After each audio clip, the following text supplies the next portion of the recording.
What's good, y'all, and welcome to my review for Night 2 of WrestleMania 39. My God, what a show. This was definitely far superior to Night 1. Like, don't get me wrong. Night 1 was fantastic in its own right, man, but Night 2 was on another level, man. Like, this almost damn near felt like a takeover night. Like, this was just a takeover on the WrestleMania stage from, man, low-key. Like, almost every match, you guys know which match on top of that was a banger. Almost all the matches I would give at least 5 stars. But yeah, man, the match was incredible. Cody and Roman Reigns, good God, what a match that was as well. What a masterpiece. We'll obviously talk about the ending and kind of my surprise about what happened when we get there, ladies and gentlemen. But yeah, let's just jump right into the actual show. Oh, one thing I forgot to mention this. I forgot to mention this in Night 1. We also got the date. We also found out what's going to be holding WrestleMania next year, which is going to be inside Philly. Which kind of funny. That's next year because my film professor is from Philly. So the year and like in the Texas green too, which it's HSU. It's kind of funny. The year after I graduate, we'll be in Philly. Reminds me of my film professor. Anyway, or at least one of my film professors, I should say. But I've been with him for the longest time while I was here. Anyway, I'm getting off topic. First match, Omos and Brock Lesnar. No, I did not watch this match. In fact, when I went to Bigfoot Burger to grab my burger, because during the pay-per-views, I always like to get a burger from Bigfoot Burger to treat myself, because it's a big show. I like to get a Bigfoot Burger because their burgers are amazing. They're greasy and they're definitely kind of messy, but they're incredible burgers. Yeah, because it's a pay-per-view. Why don't I treat myself a little bit and get something to eat and get a burger to enjoy the show with? I always get it with a Pepsi, of course, because I do love me some Pepsi. So when I got there, I was listening to the pre-show, and then I found out Omos and Brock was opening the show. I was like, cool, great. So let me go grab dinner. So yeah, then after that, I went back, and then right back because like the show was just about to start when I finally got back to my dorm, and then then from there I grabbed my, and then I put down the to-go box I got for my burger. Went back to the J and went back and grabbed some dinner. And by the time I got back, the match was like halfway done. So. Whatever. Short, quick, painless. Brock wins. Next up, this match I did indeed pay attention to for reasons I'm sure you guys already know, was the women's tag figure 4-way showcase match between Natty and Shotzi Blackheart, Chelsea Green, which I gotta say right now, I fucking hate this gimmick for Chelsea Green, bro. They're so like, oh my God, I want to call your manager. Like, who finds this funny? Like, nobody likes Karens. So why the fuck is this her gimmick? Like, it's stupid. I hate this gimmick, man. I hate it. Anyway, we had her and Sonya, Liv, my girl Liv, and Raquel Gonzalez, which, Christ, when will they give her back her last name and give me back NXT Raquel? But I digress. And then, of course, Ronda and my girl Shayna. Now, first and foremost, let's get the odds out of the way. Liv looks good tonight, ladies and gentlemen. Listen. Her gear looks very nice, man. And of course, respectfully, I say, respectfully.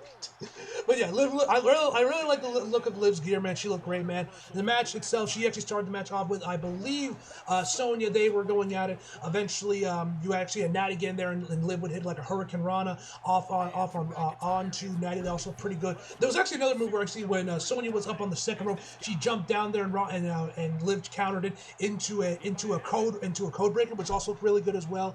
As the match progressed on, you had Natty hit a double sharpshooter on both Chelsea and Sonya.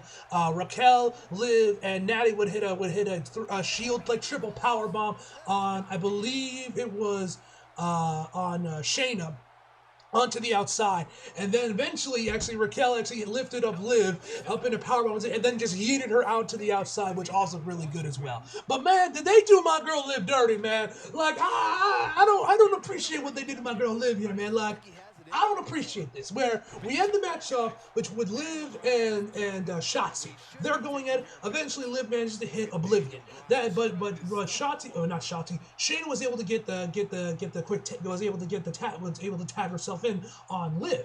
So Liv goes for the pin, and then Shayna then tags in Ronda. But anyway, Liv goes for the pin on Oblivion, thinking she's still legal in the match. But then Shayna kicks her, and then Ronda takes her sweet ass time locking in her arm armbar to get shots and then tap out. I was watching this being like, damn, bro, they really did my girl dirty. My girl Liv out here doing all the work, and then here comes Ron just to seal the victory, bro. My God, did they really have to do my girl dirty like that? But yeah. As a match itself, it was a very good match. I was thoroughly entertained by that. The ladies looked great, and especially Liv, of course.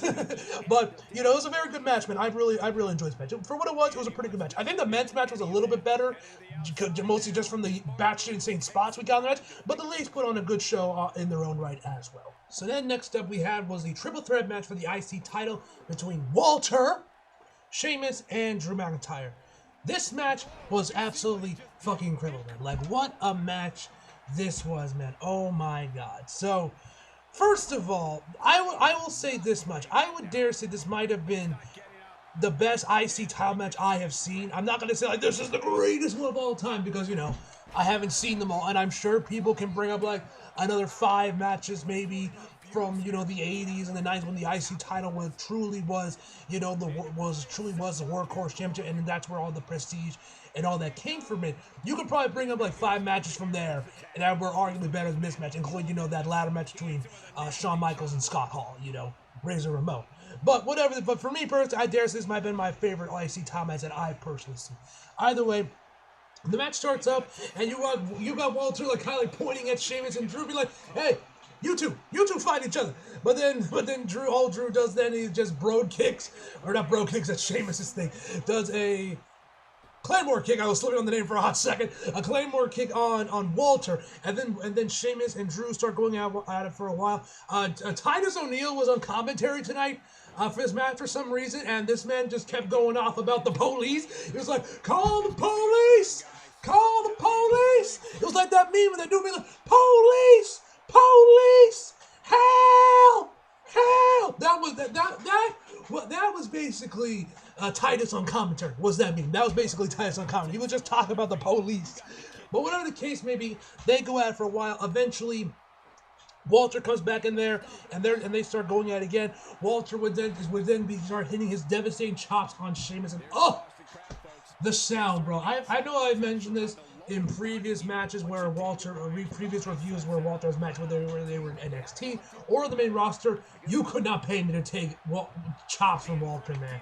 No, sir. The sound of them are absolutely insane. So eventually, Walter would lock in a Boston Crab on Sheamus, but Drew would break that up, and then we would start having a chop off between Drew and Walter, which, no lie, was fucking hype, bro. That was absolutely fucking hype, bro. That little exchange they had there was absolutely insane. So then after that, Sheamus gets him up for the 10 beats of the Balor. But this time, they take turns between him and Drew. Between Sheamus and Drew taking turns with the 10 beats of the Balor. Sheamus would, of course, do the 10 beats, while Drew would do, like, chops. So they went at it for, like, 10 times. And then Sheamus did the 10 beats on Drew. But this dude got to damn near 30, bro. I think he got to, like, 28 before Drew, like, fell over, bro. Like, it was pretty insane. The higher the count went, I just started laughing at just how insane it was, bro. It was absolutely insane, man. So eventually, Drew would hit a white noise off the second rope on Walter. Pretty sick. A clover leap onto Walter. He would go for the ropes, but of course it's a triple threat. You know, that doesn't break the hold. So then eventually he hits like another. I think he hit another brogue kick. It might have been the Catholic Cross, if I remember correctly. You know, the movie, the Razor's Edge type move. But then while he goes for the pin, 1, 2, Drew pulls him out, breaking the pin, and the look on Sheamus' face. This man looked like Sheamus looked like Drew had just shot him, bro. Like, the absolute shock and betrayal from Sheamus, bro, was amazing, immaculate, bro. Like, the look of his face, he's like, really, bro? Like I said, he looked like he just shot him. You know, he looked like he just shot him. Eventually, Drew would also like leap over the top rope, which looked pretty insane. Drew would go for a Claymore kick, but Sheamus countered it into a broad kick for another close near fall. Walter, excuse me, I will not use his Vince McMahon slave name, excuse me. Walter would come in there, hit his powerbomb to finally win the match. I was kind of surprised by this, Because part of me thought that Sheamus was going to win just from everything. I thought Sheamus was going to win this match, but no, Walter retained, which, you know, makes sense. I've been really digging his run as as IC title, and they're more than likely going to have him dethrone the Honky Tonk Man as the longest reigning IC title, IC champion, which, you know, I'm for. I think Walter definitely deserved it. His run has been insane, bro. So maybe after he goes to, like, I think it was, what was it, 300 days? 300 something days is like the record for the IC title. So probably after that, maybe at Money in the Bank, which is going to be at London, maybe once again back at Clash at the Castle, they're doing that again this year. They'll finally give the belt to Sheamus. Because I do feel like Sheamus is going to be the one that dethrones Walter. I just get that feeling of it, but I think they're going to wait on it just a little bit longer. Either way, man, this was a phenomenal match, man. And yeah, just incredible. Then next up was the Raw Women's title match between Bianca Belair and Asuka. First things first, this match was fucking amazing. I loved this match. I definitely say this was easily better than the SmackDown Women's Championship match. I love this match, man. Like, I love the Charlotte and Rhea match as well from last night. But this match I thought was better. But secondly, Asuka should have won this match, man. Asuka should have won this match. Bianca should not have retained. With how good Asuka's been with this revamped gimmick, you know, going back to her roots, going back to Kano when she was in Japan and Stardom or wherever she wrestled when she was a Joshi before she came over to WWE through NXT and all that. I've been loving it. I don't know why she wasn't given the belt. Maybe this was because of Vince, because we know he's kind of, you know, back. He's apparently back with the headset on, directing, you know, for whatever reason, and he was there at WrestleMania. Yes, he was there at WrestleMania tonight, you know, with the headset and everything. I don't know if this is him. I don't know, because apparently Asuka is now 0-5. She's turning into Sasha again. Because you guys know Sasha had like the longest losing streak, was like a reverse Undertaker at WrestleMania, where she always loses her match. Eventually she did finally start winning some matches at WrestleMania, which was nice to see. But she shouldn't have gone like, what was it, like 0-6, I think is what Sasha's record was before she finally got a win at WrestleMania. Asuka should have won this match. And, you know, and then apparently, you know, Asuka then made a tweeting a tweet of someone mentioning that, you know, Asuka was now 0-5 WrestleMania. And I don't know if this is all one massive work and this is all kayfabe and Triple H maybe has bigger plans for Asuka and then we'll finally give her the title, or if Asuka's legitimately pissed now at what's been going on and she wants better and she may be leaving. I saw some people saying that this is like Sasha's doing, that she's like contract tampering or something. I don't know how if there's any truth to any of that. It kind of, on one hand I couldn't believe it because, you know, it's Sasha. She doesn't work with WWE. That woman can do anything she wants. It wouldn't be surprising. Maybe she's like, come on, Asuka, join us. You know, I don't know. I don't know what's the truth of that, but just found that a little bizarre what was going on with that. But yeah, Asuka should have won this match, but regardless, this was still a phenomenal match. So let's get into the match itself. So first and foremost, I love the entrance. Asuka came out where you had all these other women kind of like, they were dressed like Asuka with the mask, like in a line before eventually being revealed that Asuka was like the last one. That one was pretty cool. I'm kind of curious who were the ladies in the other masks. Like, were they, I don't know, were they like NXT women that were in the mask? I don't know. But I thought that was pretty cool. Then Bianca came out there. You had this group of little black girls called I believe they're called like the Divas of Compton, doing like this little dance number to Bianca's theme, little performance, which also looked really good, man. The performance itself looked really good before Bianca finally showed up there and kind of like, you know, did her thing when she made her way to the ring. Really thought that was cool, man. That performance was really cool, man. And first of all, I gotta say, I love Bianca's gear. She kind of went with more NXT colors, black and gold, kind of representing of the Hollywood stars on her chest. It looked really good, man. I really like Bianca's gear that she went with for this match. But this match started off fast and furious, where Bianca was on Asuka's ass, bro. She was on her ass for a majority of the opening, for like the first like minute of the match. She was going on Asuka. Eventually, Asuka would get back into it, and eventually, these ladies would go on to the outside, where Asuka would lock in an armbar on Bianca, but then Bianca would counter it and grab Asuka while they were still on the ground and lifts her up into a powerbomb and then just Batista bombs her ass. Like, Like, there were other moments in this where Bianca really shows off her strength, bro, and just the feats of strength this woman can do, man, is insane when you see it from Bianca. Like, the best way I think I can describe Bianca's strength is that she's basically the female John Cena, bro. Like, if you guys remember, when John Cena was in his prime, 07, 08, 09, all that shit, man, you could see the insane shit this man could do, man. Like, lifting up Umaga, lifting up Big Show and Edge at the same time at WrestleMania 25, bro. Like, there was some insane shit John pulled off during his run in WWE, man. And I feel like Bianca is on the same wavelength, man. It's insane the shit this woman can pull off, man. So then they get back into the ring, and Bianca spears the shit out of the post, bro. Like, she speared that thing like she was Prime Goldberg, bro. Like, she just went into that thing. I was like, God damn, bro, I was like, Bianca, were you trying to break the damn thing? Like, God damn. The sound it made it seem like she was. Anyway, the match will continue on, but an Oscar lock and an ankle lock on Bianca, which Bianca had countered into a suplex and looked into a back suplex, which looked really nice. Eventually, Oscar would lock in another ankle lock again, and Bianca would try to roll out of it, but Oscar would roll with her, keeping it in there, which looked really fucking clean, man.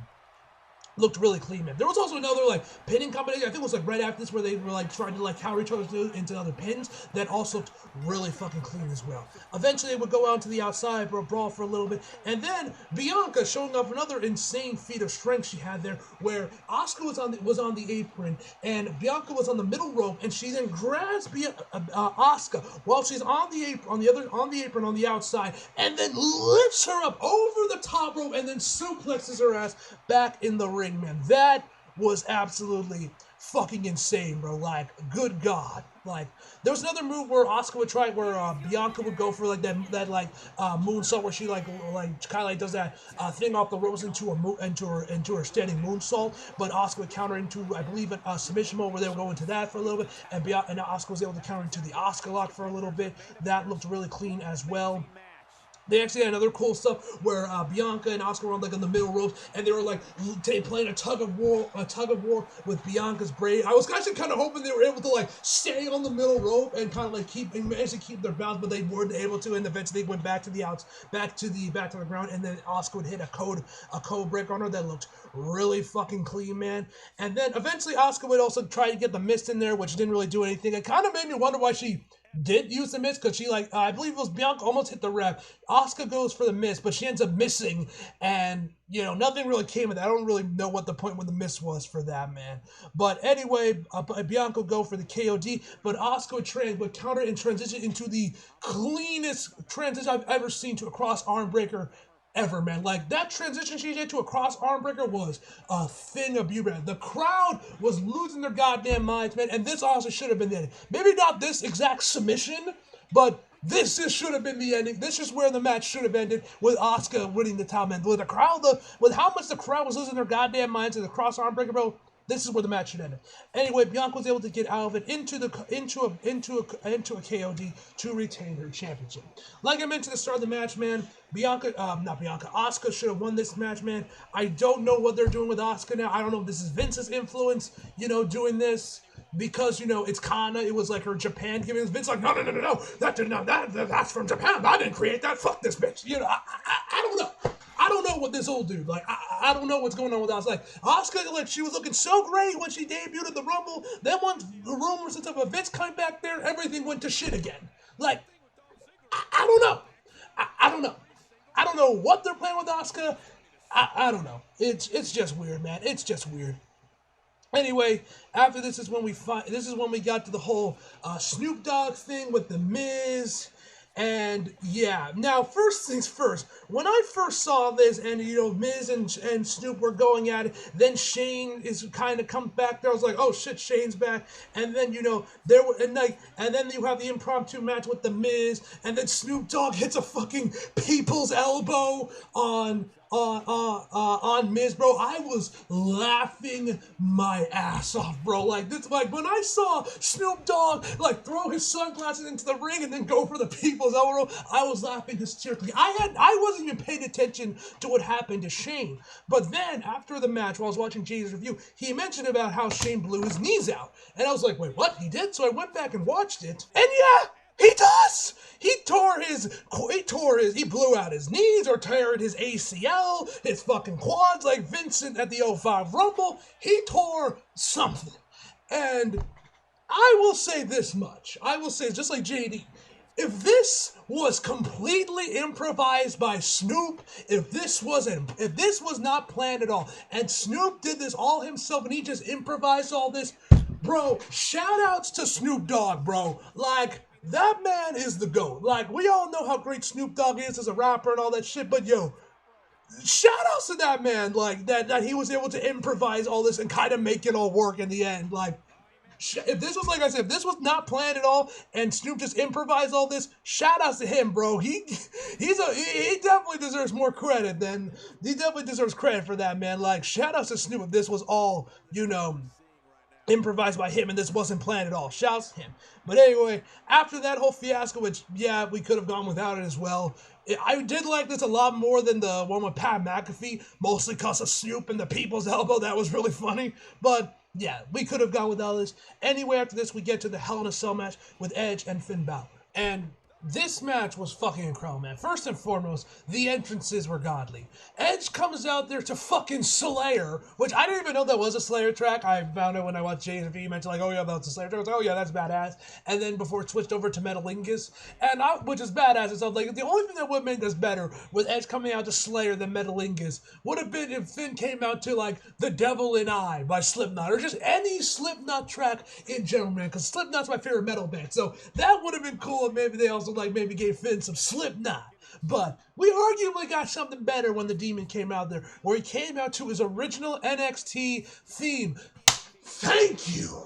I was so glad to hear the old CFO music again, Finn's old theme, man, because oh my god, so good with the dun dun dun, bah, bah, that seems iconic. I was so good to hear the so good to hear that again, man. And first of all, I love the Demon's paint he went with this time, where he kind of like he took the usual like Demon like black and red look of it, but added some purple to it to obviously represent Judgment Day, which I thought looked really fucking cool. When he came out there, he had like these like purple like smoke grenades with him that looked really fucking cool, man. No lie. So he eventually come into the ring. They stare each other down before they go on the outside. Where we also got the gray Hell in a Cell back, which was nice to see. Like, listen, I was kind of indifferent to the red cell when they introduced that, but I am happy that the gray cell is back at it again. But we kind of had a trio where then instead of having a red cell, we had red and purple steel chairs and kendo sticks, which whatever. I didn't personally care about that. Red was Edge's color, purple was the Judgment Day. I didn't mind it, but I did find that kind of funny that they still had to throw in something colored. Into this match, man. But whatever. They start using it. Edge hits him with a steel chair to the midsection before he goes for his back, but Finn no-sells it. They eventually go out to the outside.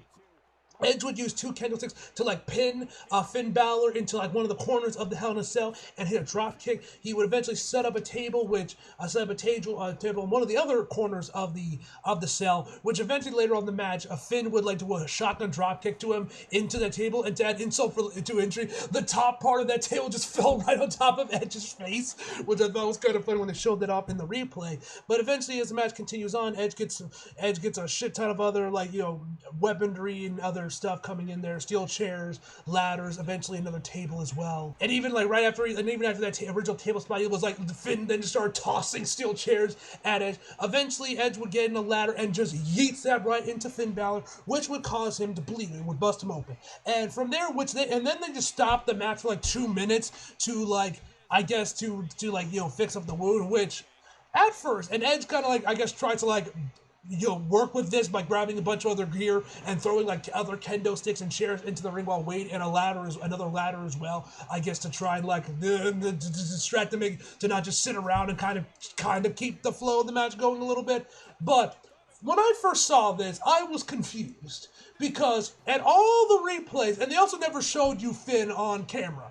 I was like, where is this blood you speak of? Because, we never see Finn. The cameras stay as far away from Finn as possible. They don't show you they don't show you a single shot of Finn while he's getting attended to by the doctors. But even once Finn gets back up there, you don't see, I'm looking at Finn, I'm like, where is this blood? Where is this blood you speak of? And then, of course, you see some droplets and parts on the mat of the blood. Okay, there's blood on the mat, so he's obviously bleeding, but like no point in match could I ever actually see some blood on Finn himself. I figure, I don't know, maybe either A, he didn't bleed that much, or B, it's just covered up by the face paint. That was, and I was kind of annoyed they even stopped the match to begin with, because, you know, this is a Hell in a Cell match, but that was until I actually saw the picture of the wound, because after the show, I was scrolling through Instagram, and I saw Finn posted. And oh my god, it looked fucking nasty. If I remember when I made this video, I'll put a picture up for you guys so you guys can see it for yourself. But yeah, it looked really fucking nasty. I was like, oh. Because when I saw that, I was like, oh, I understand. Okay, now I get why y'all stopped the match. Because that did look pretty nice. But at the same time, man, Jesus Christ, it's a Hell in a Cell match. Like, I understand WWE is looking out for their performers. I understand they want to make sure their performers are as safe as they can be and, you know, make sure nothing, you know, crazy happens. I understand that. But at the same time, this is a Hell in a Cell match. Let the blood flow! Like, Jesus Christ. And also, you know, Edge is from the Attitude Era when, you know, unprotected chair shots were the norm, and Finn is from Japan. Like, they can handle a little blood, bro. I'm sure Finn could have worked with that unattended, no problem for the rest of the match, bro. Like, I understand WWE is trying to, like, looking out for their performers and making sure they're good and everything, bro, and looking out for their safety. But for a match like this, I think they should just let it be, man. Especially, you know, given these two, their backgrounds. You know what I mean? But that was my only real problem with this match. But otherwise, this match was fucking amazing. I would easily give this 5 stars. But anyway, to continue on from that, Finn eventually gets back in there. They go at it. They keep going at it, and where Edge would hit an execution off the ladder, because they were both up on the ladder, and Edge would hit execution off the ladder. It looked fucking amazing. They eventually Edge would set up the other table, and then Finn would put him onto that table, and then just starts beating the shit out of him with a steel chair. Like the table itself was like starting to like bend a little bit. I was fully expecting the thing to just break while Finn was hitting with the chair shots. Thankfully, it did. And then when Finn is gonna go for a coup de grace, he then looks around, gets down, starts climbing up the fucking cell. There's a little platform on top where he goes, and you know, Michael Cole's losing his goddamn mind on commentary, like, Finn, get down from there, and then hits a coup de grace from the platform onto Edge, or not onto Edge, but on the tail, because Edge got out of the way. Which, let's be real, if Finn actually hit Edge with that move from that up high on the table, Edge would probably be dead if he actually hit that, man. But it looked fucking awesome. But Edge would manage to get out of the way. Spear, which once again got a near fall. By this point, Edge got the crazy eyes. He grabs out 2 chairs. Concerto. 1, 2, 3. Edge wins the match, which I think was a right call to make, given how the storyline has been playing out. It may only with Edge, with Beth and everything. I think it only made sense for Edge to win this match and to finally end this feud. And by this point, I feel like Judgment Day is so over that they're almost bulletproof at this point, where they can handle a loss and like not really lose any momentum. But that's just me, man. Then we had the main event for the undisputed Universal Heavyweight Championship, Roman and Cody. First and foremost, this match was a fucking masterclass. 7 stars I would give this match if I was Dave Meltzer. This was an incredible match, man, and for a majority of the build to this match, up until like the last couple of weeks, for a while now, I was like, oh yeah, Cody's going to win this match. Mostly after Hell in a Cell, it was like, oh yeah, Cody's going to win the match. Cody's going to win the match. Cody is going to win this match. Hands down, he's going to win. But then around the last couple of weeks, I think it's because I also saw other videos and stuff about people saying this on Twitter and stuff, where people were saying, no. Roman's going to keep going. The reigns, they're not ending in here. And they're going to have him go to like 2,000 days. And when people started mentioning how close he was to 2,000 days, I was like, and the more I thought, I was like, you know what? There's actually a very strong possibility that maybe Roman will retain the match. He will win this match and retain his championship and have him go to 2,000 days, which ended up being the case. Now, I have to say real quick, Roman has easily become the greatest final boss in, I don't even know if I would even just say WWE history, but just wrestling history. Like, he has easily become wrestling's Thanos, or Darkseid, or Madara, or Aizen, or I guess Yuha will work for better for Bleach, or whatever your favorite final boss is. All for One in Shigaraki for my Hirawaka peeps out there. Whoever your favorite final boss is, that is who Roman Reigns has become in this Tribal Chief run, and it's been absolutely incredible. Now, like I said, as we know, he went to 2,000 days, and because of that, that definitely does make it quick. Because I know I saw some people say that, oh, Cody should have won this match. Cody should have won this match. I don't think he should have.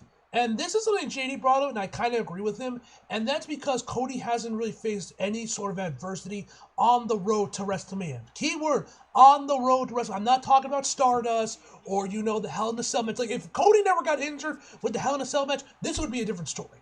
And I think they probably would have given him the belt. But because he was out for so long, and he only came out at number 30 in the run, which you guys know I wasn't really the biggest fan of. I think he should have came out earlier on, maybe like 25 or 20 or something at the Rumble, and he got good 30 or so minutes inside the Rumble before he finally won the match. It's been a relatively smooth journey for him. And now that he has lost this match, he now has faced adversity finally in this match. This will only add to him because he's gonna win the belt regardless. Like, nobody else is winning the title. It's gonna be Cody.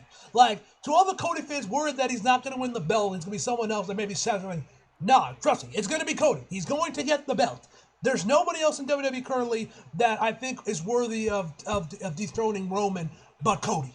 Maybe you can make the argument for like Seth or Walter, but they're busy doing their own things. Seth, he's kind of just doing his own thing. He really hasn't got anything to do, which I feel kind of bad for him because I do think he should get a world title because he's been doing the run of his lifetime with this whole visionary thing. But anyway, I'm getting off topic.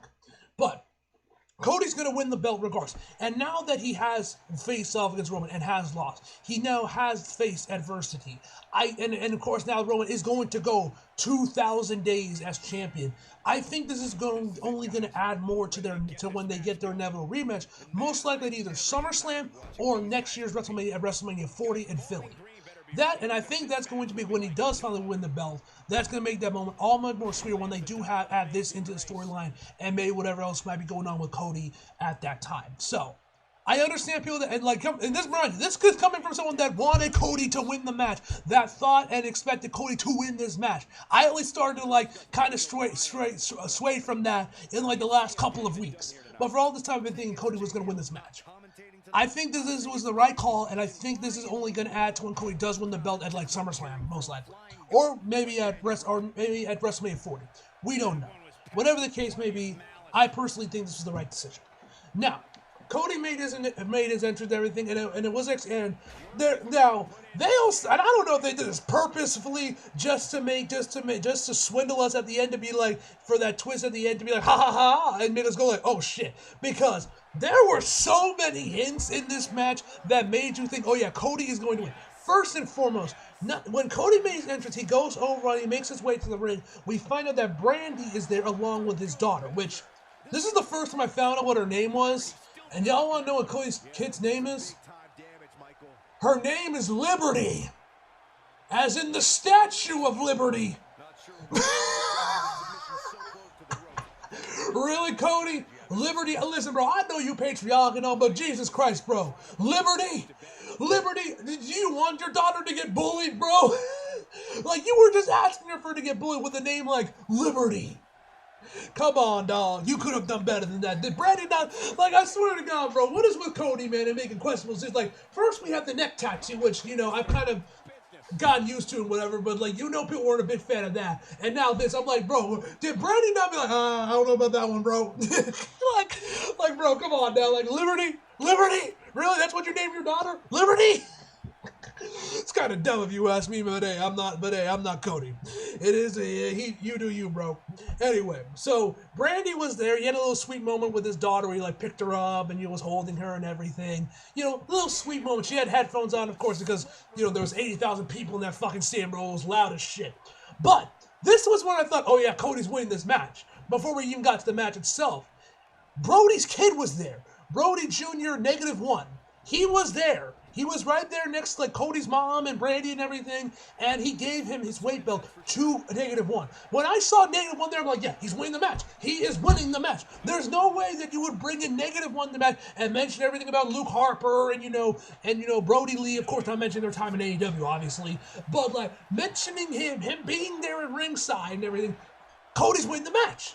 And then we get to the match itself, where you have Cody kicking out of everything, the guillotine, everything, and he's kicking out of all of them, breaking out of the guillotine, which nobody did at that point, and you keep thinking, he's gonna win the match. He's gonna win the match. Cody's gonna win the match. But of course, that didn't happen, which I almost feel like they did this on purpose, honestly. But to make us think that Cody was only to bamboozle us at the very end, be like, psych, Roman's retaining. I don't know. That's just the way it came off. But anyway, Roman would eventually make his entrance, and then the match would finally begin. Collar and elbow tie. Once again, like I said, Cody was predominantly on the offensive for a majority of the opening of this match. Once again, making me think that Cody was going to win this match. So they go out for a while. Eventually, Roman would go out to the outside, and then you would, of course, have Paul Heyman hyping him up, being like, "They are here for you, my tribal chief. Who is the relevant one here? Who owns the island of relevancy? You! Now smash him, my tribal chief." Like when he said, "Now smash him," and then just said, "my tribal chief," it was like, "Now smash him," respectfully, of course. Like, you gotta love Paul Heyman, man. Paul Heyman was on his A-game side. Then there was another moment, to jump ahead of real quick, where later on the match, I believe it was after the Superman punch that was a really close near fall, where they actually cut the camera on the replay to Paul, where he was doing 1, 2, and then 3, but when he did count the 3, he kind of like looked over to the ring. that killed me, man. But anyway, the match continues on. Roman does his thing. Roman would hit a last round on Cody that looked pretty neat, as well as a rock bottom as well, which was definitely interesting, especially given what The Rock said. Although there was no Rock side ties, I do wonder if we actually are going to get that Roman and Rock match. I feel like we will, and I feel that probably will be Rock's like retirement match. But like, I guess the question is, when will we get it? Will we get it at SummerSlam? Probably not. Will we get it at WrestleMania 40? Who knows? We'll have to wait and see on that, but I do think we'll get that Rock and Roman match eventually. It's just a question of when. Or maybe we won't. Maybe we won't get it at all. Who knows? The Rock is a very busy man. Well, I guess we'll have to wait and see on that, but I do think that match is going to happen. Anyway, back to the match. So, the rock bottom, last ride. He would also hit like this devastating clothesline on Cody that Cody sold the shit out of. He like did like a full front flip on there like he's fucking Ricochet, bro. That looked pretty neat as well. Eventually, of course, Solo Sikoa eventually get involved in the match, hitting him with a steel chair behind the ref's back, which Cody would be sorry for the rest of the match. They would continue on. Roman would clear up the announce tables, and he'd get Cody up there. Now, I couldn't tell if he was going to go for a powerbomb or just straight up, just pile drive him, because the way he was picking him up and like the position they were holding him in for, Cody was holding him for a while, looked like he might have been going for a pile driver on the announce table, but it could have just been the way it looked. But either way, Cody counters it and just yeets him over to the announce table, I was honestly kind of surprised. The Spanish announce table never got destroyed tonight. Which is usually the opposite. Like, whenever we have the Spanish announce tables like right next to the, I guess, English announce table, it's always a Spanish announce table that always gets destroyed. But nah, this time Michael Cole was getting all the shit. There was the American announce table that was getting all the bumps, which I thought was pretty funny. Anyway, Cody Cutter, Cody would do a hit Cody Cutter that was also near fall. Cody would also, of course, eventually hit the flip flap and fly. I think it is whatever those jabs that Dusty would do, and of course Cody would also hit that prone uppercut thing that Dustin would always do as well. That spot looked pretty cool. A figure 4 as well. Roman would be able to counter into, would be able to reverse, and then Cody was able to instantly get back to the ropes. Spears, suicide dives, eventually, like I said, our Solo would eventually come in there and grab the weight belt and hit Cody with it, but the ref would then kick him out after that, which, reminder guys, Cody gave the belt to -1, meaning this son of a bitch Solo Sikoa ripped this weight belt from the hands of a child. What an asshole, am I right? Like, I honestly kind of wish the camera showed us, like, because I would love to see, like, Solo, like, playing tug of war with -1, maybe pushing him away to grab the weight belt, man. I thought that would have been really cool if they did, but they didn't. He just kind of has it. Also, another thing I was kind of hoping for, and when are we going to see, considering Brandy was there, if Roman would do anything with her, like, have a conversation with her or something, like what happened with Sammy. And he did wave to her, so which I thought was pretty nice. I would have liked to see maybe he'd come home, maybe after a beatdown, he would go over to Brandy and be like, "This your husband," you know, just talk some shit to her like he did with Sammy, to Sammy's wife. I kind of wish they did, but then again, we could get that at the SummerSlam match. Whenever we get the rematch, I think that's probably when Brandy started going to have a little bit more involvement in it. That's what I would do. For the rematch, get Brandy a bit more involved and, you know, have Roman, like, directly talk to her. That's what I would do for the rematch. But that's just me. So we have that, like I said, Roman would hit would hit Spears, Superman punches, Roman would kick, and like, bro, the way Roman was selling them too, he was just as shocked as everyone else. Like, y'all know that clip of Roman that's gotten around that becomes a meme from the Hell in a Cell match with Jey Uso where he's just crying, you know, how much of a meme they, because like there are moments like that in this match that I guarantee you will get memed just as hard, bro. And once again, it made me think Cody's winning this match. And also he would hit the guillotine as well, which once again, Cody got out of it, which no one did. I thought Cody was going to win the match. So the match, then they eventually continue on, and then eventually the Usos would come in there, beat up Cody after the ref got taken out, because of course the ref did, and then the Usos came in there, beat the shit out of Cody, and then of course, you know, Kevin and Sammy came in there, Haluva Kid, pop a powerbomb, Cody goes for the pin, near fall, three crossroads, Paul then distracts them, then Roman gets the spear to finally win the match. Which, like I said, I was shocked by. Like I said, I honestly thought Cody was going to win this match, but he didn't. Roman retains. He's going to go 2,000 days, and I think all this is going to do is just going to enhance the rematch and just make the moment all that much more better when Cody does eventually win the title. That's my personal opinion. You guys, of course, leave that down in the comments. You guys feel differently, but that's how I personally feel, and I kind of agree with JD on that one about playing the waiting game with this and kind of dragging this out a little bit longer to really make that moment really special for Cody. And also, let's be real. Vince, we know, is back in power. You really think he's gonna let Cody beat his guy who went over to who left the company, made a name for himself on the Indies, create AEW and all that shit, and let him beat his guy on his first try? Like, no.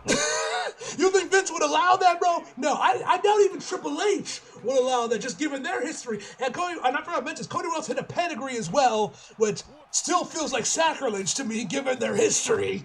But yeah, so yeah. Overall, phenomenal show, man, and I definitely like Night 2 way more than I did like Night 1. Overall, my final verdict for Night 2, I should say, is going to be a 10 out of 10, ladies and gentlemen. And overall, my final verdict for WrestleMania 39 is a 9.5 out of 10. This WrestleMania was absolutely fucking incredible, man. I definitely would say I like this more than last year's WrestleMania. And as far as Triple H's first WrestleMania goes, the man definitely made a statement, and I'm definitely very excited to see The Rock or Mania tomorrow and seeing who debuts or what other shit he has planned for us, because I'm sure there's going to be some crazy shit on Raw tomorrow. But yeah, guys, that is where I'm going to end this video off. As always, leave your thoughts below in the comments what you guys saw of the show. And yeah, hope you guys enjoyed the video. Like if you did, subscribe if you're new. Follow me on my socials if you feel like it. Links down in the description box below. And as always, come back for more. See you guys next time. She's too bad.